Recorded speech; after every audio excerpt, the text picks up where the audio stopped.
that you're the bad one, you always being bad.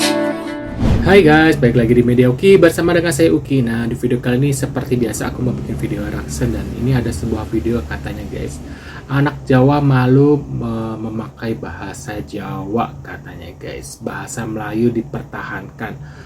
Wow, seperti apa sih videonya guys? Tonton sampai selesai ya supaya kalian nggak salah paham guys. Sepertinya ada yang salah, menurut pandangan seorang pria yang berasal dari negeri jiran Malaysia, soal bahasa Jawa. Apa guna mengaku Jawa tapi malu untuk bercakap Jawa? Itulah dia masalah orang Jawa sekarang. Cuma tahu mengeluarkan perkataan aja, untuk bercakap orang Jawa dah tak mampu lagi. Seakan hilang dah, seakan pupus bahasa Jawa dalam jati diri kita semua ni.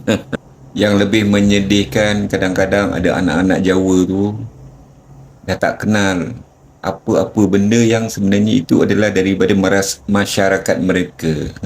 Contohnya nasi ambeng, tempe, sambal taun, sambal goreng Jawa.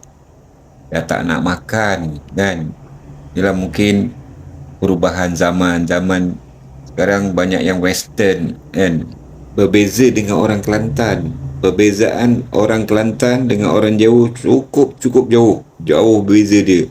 Orang Kelantan masih berpegang pada bahasa masyarakat Kelantan.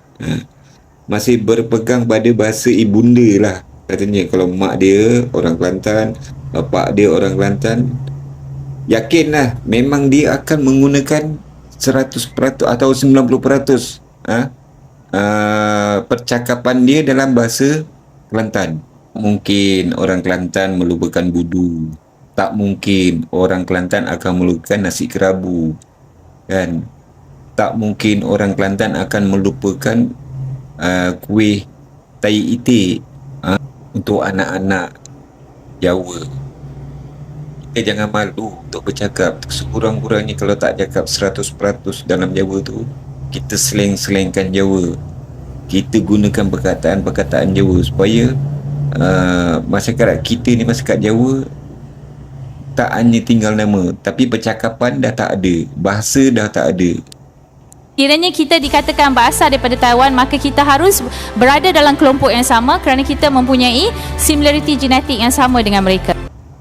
Satu lagi kajian juga dibuat oleh student-student saya, Edino dan juga Nur Waliuddin, menunjukkan bahawa dengan menggunakan pelbagai penanda DNA, sub-etnik Melayu mempunyai persamaan genetik yang sangat tinggi. Itu memang kita dah expect. Tetapi yang menariknya, apabila kita buat analisis menggunakan NJ dendrogram berdasarkan penanda HLA A, B dan CW, orang Melayu dikelompokkan dalam satu kumpulan yang sama.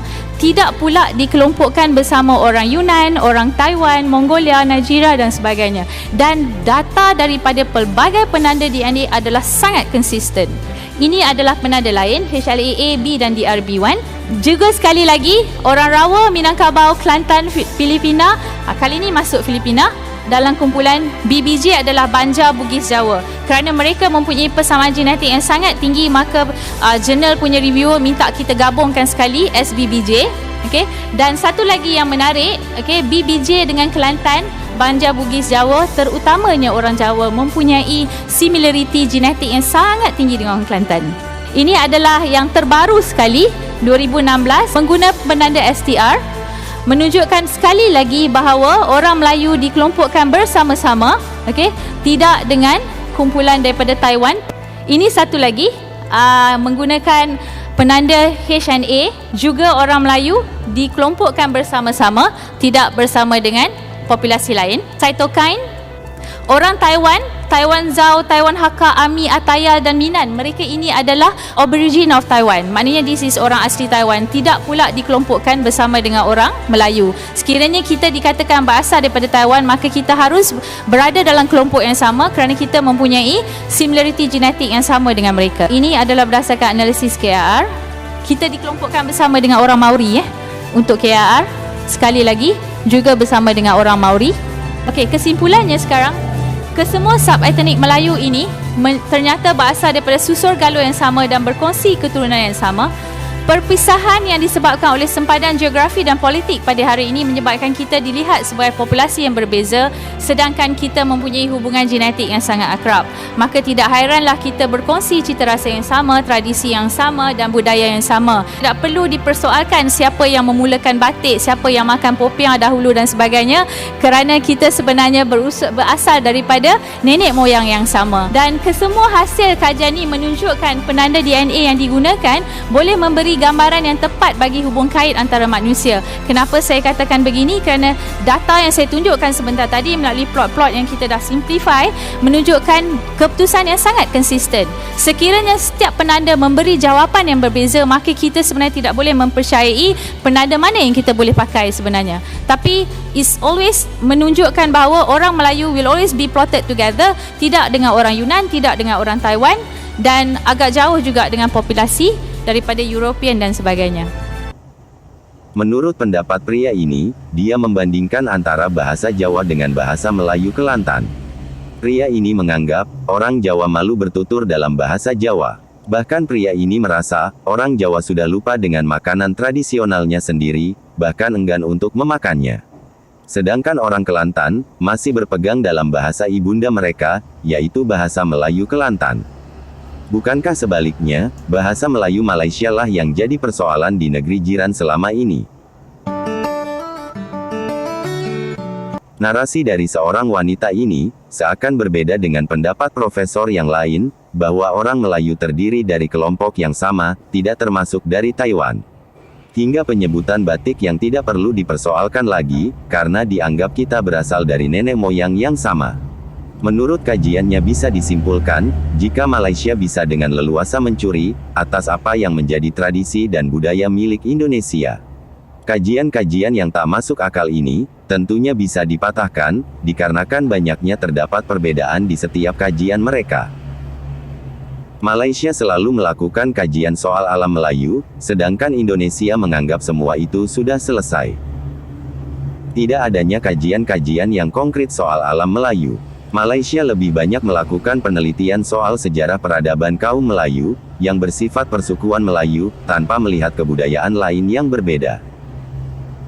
Perlu digarisbawahi, bahwa alam Melayu dan bahasa Melayu merupakan golongan yang termasuk ke dalam bagian sebuah sejarah daerah.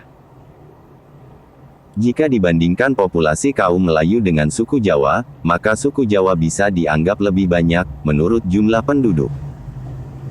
Lantas kenapa Malaysia setiap melakukan kajian, selalu menggabungkan semua suku sebagai alam Melayu? Jawaban mendasar hanyalah, Malaysia memakai sistem persukuan, di mana semua suku yang tersebar di Nusantara, merupakan landasan dari peradaban alam Melayu. Hal ini tentu saja bisa berdampak pada sistem politik persukuan, yang dilandaskan bahwa, Malaysia sebagai pewaris kemelayuan yang tertua.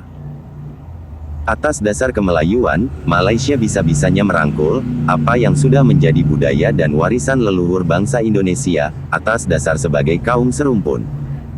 Kata serumpun hanyalah sebuah etnis, bukan berarti mengambil hak budaya negara lain. Nah, menurut pendapat kalian gimana nih setelah menonton video ini guys? Yang katanya anak Jawa malu memakai bahasa Jawa guys, dan bahasa Melayu dipertahankan guys. Menurut pendapat kalian gimana? Tulis di kolom komentar. Kalau kalian punya request apa, tulis juga di kolom komentar. Terima kasih sudah mampir. Jangan lupa bantu subscribe, like, and share. Thank you for watching this video. Sampai jumpa di video selanjutnya. See you guys.